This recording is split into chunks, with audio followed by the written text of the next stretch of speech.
Yo, shout out to Rashad, I think it was I saw this weekend, who showed this.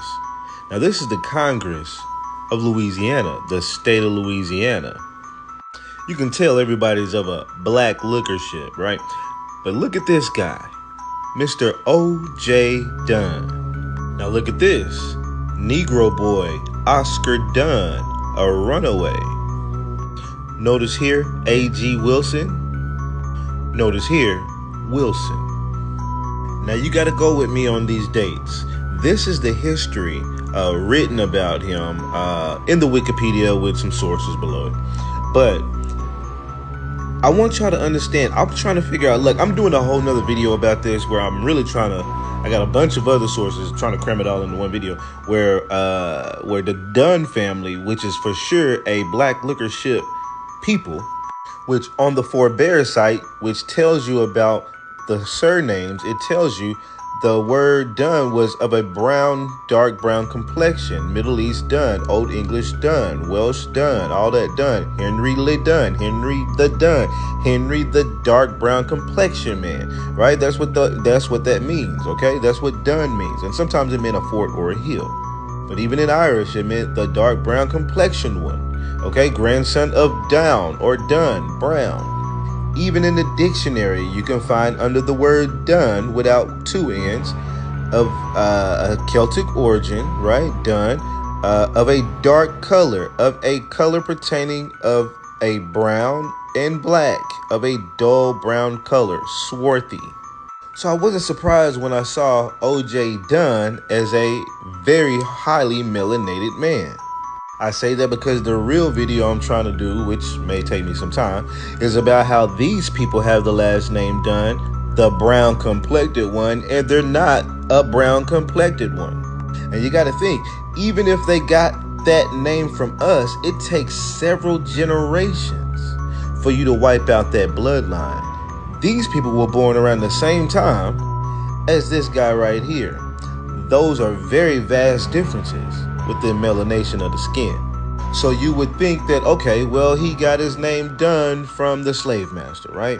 Well, what's crazy is when you look up the history, there's many things that don't match up, especially with Oscar Dunn being a slave, because Oscar Dunn was only a slave because his supposed mom was a slave by law, whereas his dad was already emancipated by 1817 by his so-called slave owner, Mr. James Dunn, which they're trying to say he got his name from a white, they didn't say it, but they want you to assume he got his last name Dunn from his slave owner that he was emancipated from. But they never really tell you who that was. But anyway, it says here, after being emancipated, now they're talking about James Dunn, which is his dad.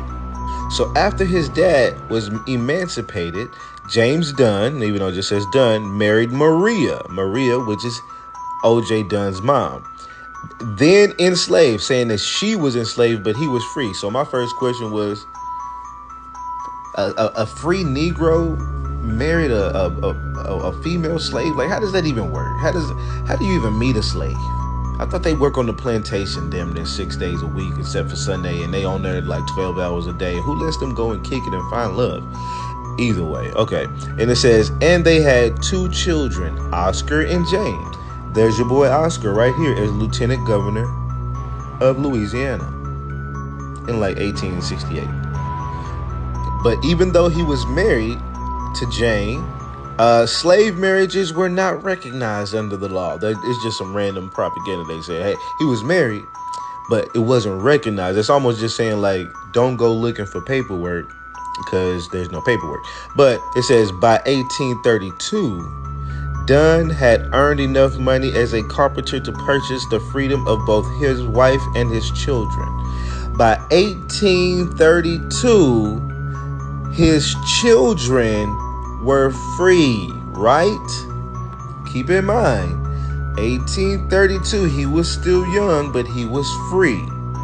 So when I found this in the newspaper in 1841, 9 years from this date of him being free, I said, no, that can't be the same Oscar Dunn in 1841 being listed as a runaway when he was free, could it?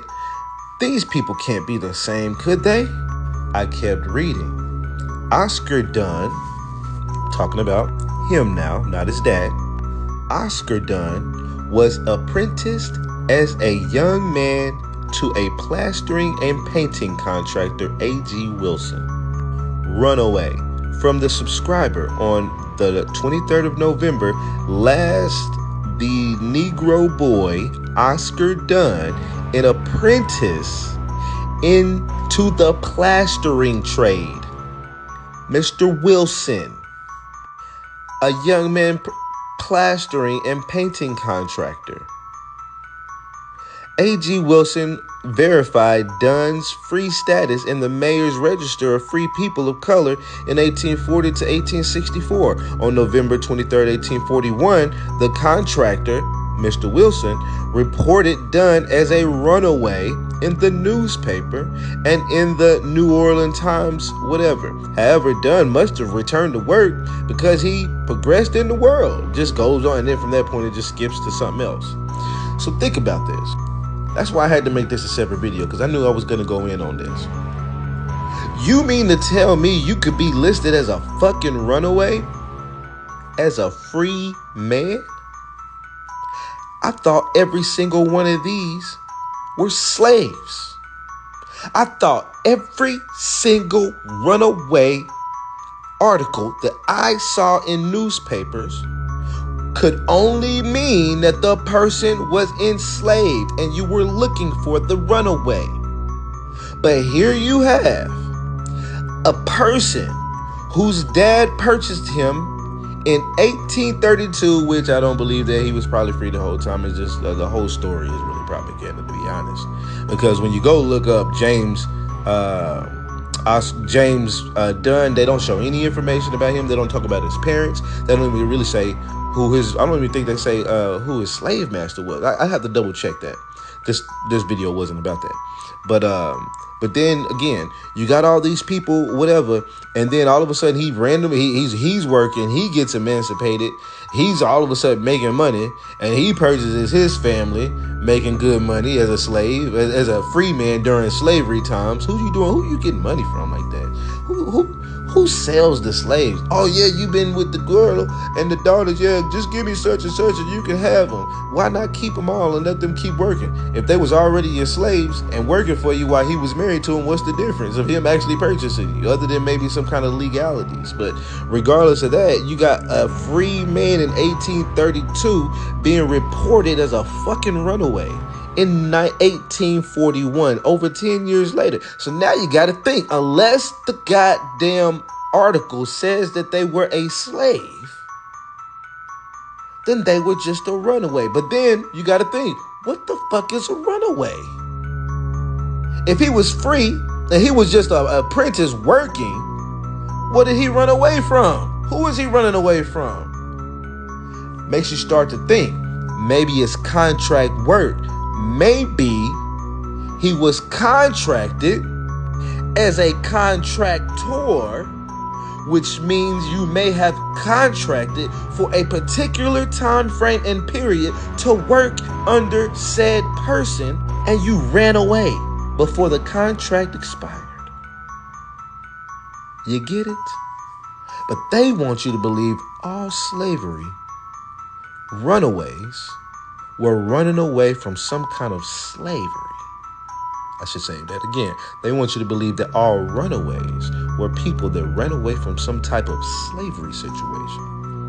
But this guy is clearly free, clearly a contractor, which means he had a certain period of time. He probably agreed to work and he ran away. And they have twisted that shit to try to mean runaway slave.